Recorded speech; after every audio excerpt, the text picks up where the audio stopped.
We'll begin this in Nigeria's capital city of Abuja, where the ruling All Progressives Congress now has a new acting national chairman. He is Abubakar Kyari, and Festus Fuanta is the acting national secretary. Mr. Kyari assumed office shortly after the national chairman Abdullahi Adamu resigned his appointment.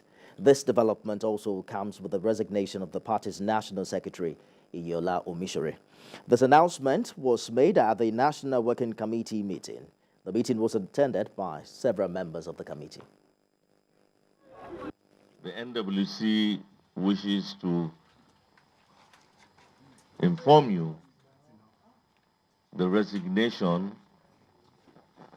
of the National Chairman, Senator Abdullahi Adamu, CON, and that of the National Secretary, Senator Iyiola Omisore, CON. And with this development, and according to the Constitution of the All Progressive Congress, APC, it is now incumbent on my humble self, Senator Abubakar Kyari, as the Deputy National Chairman, North, to assume the office of the acting national chairman of the All Progressives Congress, APC. Well, everybody has his own style of administration, and I think this present NWC will be in line with what the Constitution says. Reactions have now continued to trail the resignation of Abdullahi Adamu as national chairman of the All Progressives Congress. This comes as there are speculations that Senator Adamu has been waiting for President Tinubu's return from Nairobi to inform him of his decision to resign as chairman of the party. Now, these are what we know about the former APC national chairman, Abdullahi Adamu. He was elected as national chairman of the ruling party at its national convention held in March 2022. During his tenure, his style of handling the affairs of the party was criticized by the national vice chairman, Salihu Lukman. Prior to the APC presidential primary, Senator Adamu had declared former president of the Senate, Ahmed Lawan, as the consensus candidate of the party. And most recently, after the emergence of principal officers of the National Assembly, the former chairman declared that the party was not aware of the list, but later said all issues have been resolved and the appointment stand. The former chairman also allegedly shunned the meeting of former governors who were elected in 1999 with President Bola Tinubu. Senator Adamu was a member of that class of governors, and despite being the national chairman of the ruling party, he allegedly shunned the meeting attended by about 19 former governors. We'll bring you that reminder shortly. Let's now talk to our senior political correspondent, Ayodele Zugbako, as regards latest developments within the ruling All Progressives Congress. Ayo, if you looked at the track record, it seems an open secret that the former national chairman wasn't going to last long after all, after the election. After the election, he emerged in March 2022. And he did not emerge from the Bola Tinubu's block. You know, in that block, we had the CPC block, we had the APC, the ACN block, and the CPC, legacy parties that came together to form the All Progressive Congress. But President Muhammadu Buhari unilaterally stood on his faith and to say, look, this is the person, my favorite candidate. And as at that time, we all knew that it was going to be problematic to the aspiration of Bola Ahmed Tinubu because they're not in sync. They've never been in sync. So it wasn't from the Bola Tinubu block that he emerged. He never supported the aspiration of Bola Tinubu ab initio.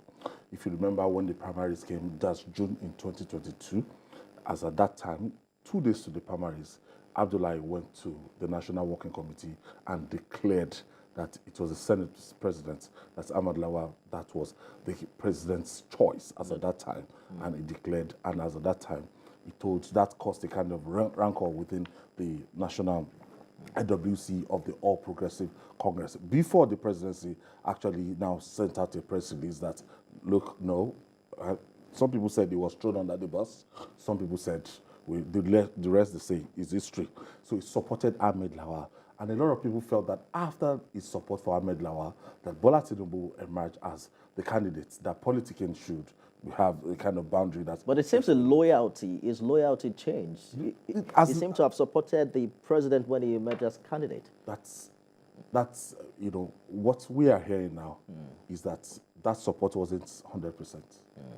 What we are hearing from what we just gathered, that it might be a divided loyalty, even when Bola Tinubu emerged as the presidential candidate of the All Progressive Congress. And we just know that his days, if he had crossed camp and he had total loyalty to the president, from 1999, the kind of president we've had since the days of Olusegun Obasanjo, that's why the turnover of the People's Democratic Party in terms of the number of national chairmen that actually graced Olusegun Obasanjo's administration in 8 years, you will understand that at no point in time Obasanjo did not breed any act of disloyalty and everything. So if this person is coming out to say this is the consensus candidate, it never was. And if you don't forget that time that the president went to Abuja to make that Emilokon statement and said some things against the former president and everything, it was Abdullahi Lawal 2 nights before the presidential election that actually addressed the press conference, and he called for sanction and actually said Bola Tinubu is going to be sanctioned. How did Senator Iyiola Omisore enter this mix? I mean, he must have supported the president as candidate. Were you surprised that he resigned as well? Yes. What we suspect that it's not the case of Abdullahi Lawal is not a matter of just loyalty. And it's a matter of the way he was running the party, and it's a matter of alleged mismanagement. That national secretariat you're seeing there, you can see that there's a kind of facelift. Abdullahi Lawal spearheaded the renovation of that party, and people are asking questions. Members of his National Working Committee are asking questions. And don't forget, they had a nomination form of 100 million naira that everybody said, look, as in, and it actually attracted some billions for the party, and people are asking the question that the account book of the party. I know there was an auditing, and there were talks about how independent that process was. Yes. So they say that most of his decision he wasn't carrying along the members of the National Working Committee, and at every point in time, you see Abdullahi Lawal, you see Iyiola Omisore.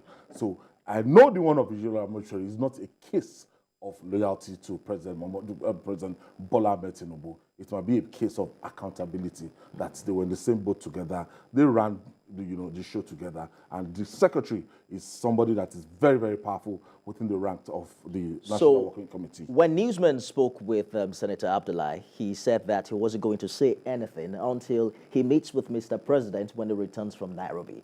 What do you expect to change after that meeting? Nothing will change. Nothing will change. This is the situation. Those people that advised him that he should resign are, trusted men of Mr. President.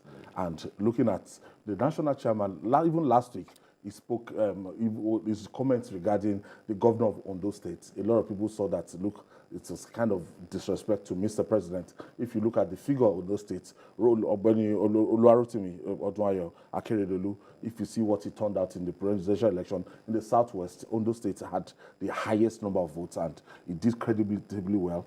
He has health challenges, and they felt that the comment of the national chairman was quite uncharitable, that it was not too well about that. And if you don't forget, again, talking about disloyalty, they are talking about the National Assembly election, and which a lot of people know that the president actually played a pivotal role in the nomination of the principal officers of the National Assembly. But that same day, as they were nominated, that same day, when they got to the national chairman said the NWC of the party is not aware of that. Yeah, so you can't confront. They did not follow the tradition. You can't confront the president, executive president, sitting president like that, and you want to enjoy that seat. Indeed. And you can't escape that. So the National Caucus and NEC meeting has now been postponed. Interesting days ahead for the APC. We'll see how all of these play out. Senior correspondent Ayodele Uzubako, thank you for talking to us. Welcome.